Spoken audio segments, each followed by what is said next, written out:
और ये सच्चाई है कि उस आयुर्वेदिक कॉलेज में भ्रष्टाचार हुआ है। तो जो भी दोषी है, राज्य सरकार का, माननीय मुख्यमंत्री जी का ये दायित्व बनता है कि अविलंब उसमें एफआईआर करा के दोषी जो भी है उसको अविलंब सजा दिलाया जाए। और वहाँ हजारों छात्र नौजवान जिसके साथ, उसके भविष्य के साथ खिलवाड़ हुआ है, उन लोगों को तुरंत जेल भेजा जाए, चाहे कोई भी कितना भी पहुँच वाला व्यक्ति हो। और हम समय समय पर हमारी जो भी भूमिका होगी, जो भी सहयोग होगी, मैं इसके लिए वहाँ के छात्र नौजवानों के साथ बिल्कुल खड़ा हूँ। और जो भ्रष्टाचार हुआ है, जो भी भ्रष्टाचारी है, किसी भी दल का व्यक्ति हो, उसको अविलंब उस पर एफआईआर होना चाहिए।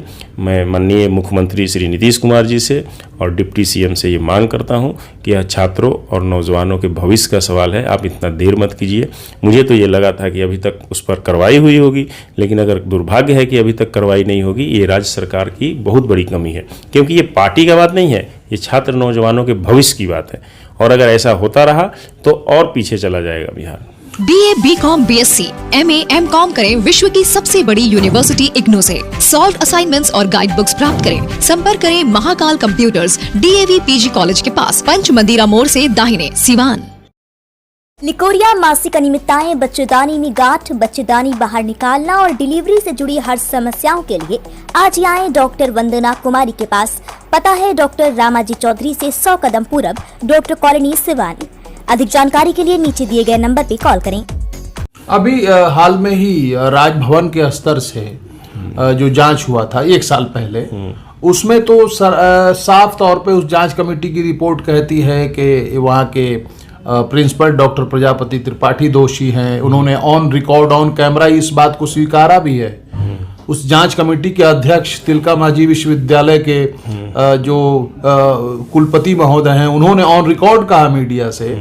और इसके बाद से उन्होंने ये भी कहा कि दरभंगा की यूनिवर्सिटी के जो चांसलर हैं वो उन्होंने भी स्वीकारा है कि उनकी गलती है। इसमें तमाम बातें ऑन रिकॉर्ड कही गई हैं। ये इतनी जब स्पष्टता है चीजों को लेकर के, फिर मेरा सवाल सीधा सीधी मुख्यमंत्री से है, सीधा सीधी वहाँ के शिक्षा मंत्री से है, जो विवादित बयान देते हैं। वहाँ के सीधे सीधी स्वास्थ्य मंत्री से मेरा सवाल है, वो क्या कर रहे हैं? घर में बैठ के अंडा दे रहे हैं? क्या कर रहे हैं मुख्यमंत्री जी? स्वास्थ्य मंत्री क्या कर रहे हैं? शिक्षा मंत्री क्या कर रहे हैं? चीफ सेक्रेटरी क्या कर रहे हैं? क्यों नहीं एफआईआर हुआ? क्यों नहीं अरेस्टिंग हुई? क्यों नहीं हुई? मैं ये चीज़ मांग करता हूँ कि स्वास्थ्य मंत्री, शिक्षा मंत्री और मुख्यमंत्री जी, छात्रों के साथ ये क्यों ऐसा हो रहा है? अगर भ्रष्टाचार हुआ है और हुआ ही है तो जो भी दोषी हैं अविलंब एफआईआर करके उनको गिरफ्तार किया जाए। और उसमें हर पार्टी के लोग समर्थन देंगे और हर छात्र नौजवान किसी भी विचारधारा के हो वो उसमें समर्थन देगा। और भ्रष्टाचारी अगर जेल जाते हैं तो इससे बड़ी खुशी की बात कोई नहीं है, क्योंकि माननीय प्रधानमंत्री जी का स्पष्ट मानना है कि किसी भी लेवल पर भ्रष्टाचार से समझौता नहीं हो सकता है। किसी भी लेवल पर जो भ्रष्टाचारी हैं या जो लोग भी घोटाला कर रहे हैं उनको बख्शा नहीं जाएगा।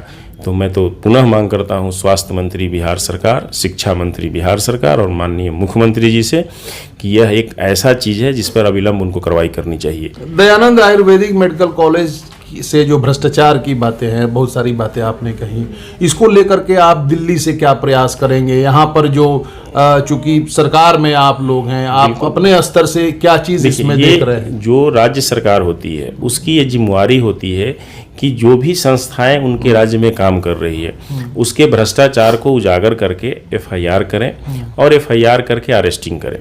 तो ये राज्य सरकार की मुद्दा है। और जब बात दिल्ली की होगी तो जहां जरूरत पड़ेगी हम बिल्कुल साथ में हैं, चाहे भ्रष्टाचारी कितना भी पहुंच वाला हो उस पर कार्रवाई हो। राज्य सरकार के साथ हम लोग उसमें सहयोग करेंगे और छात्र नौजवानों के लिए हम लोग हमेशा खड़े मिलेंगे।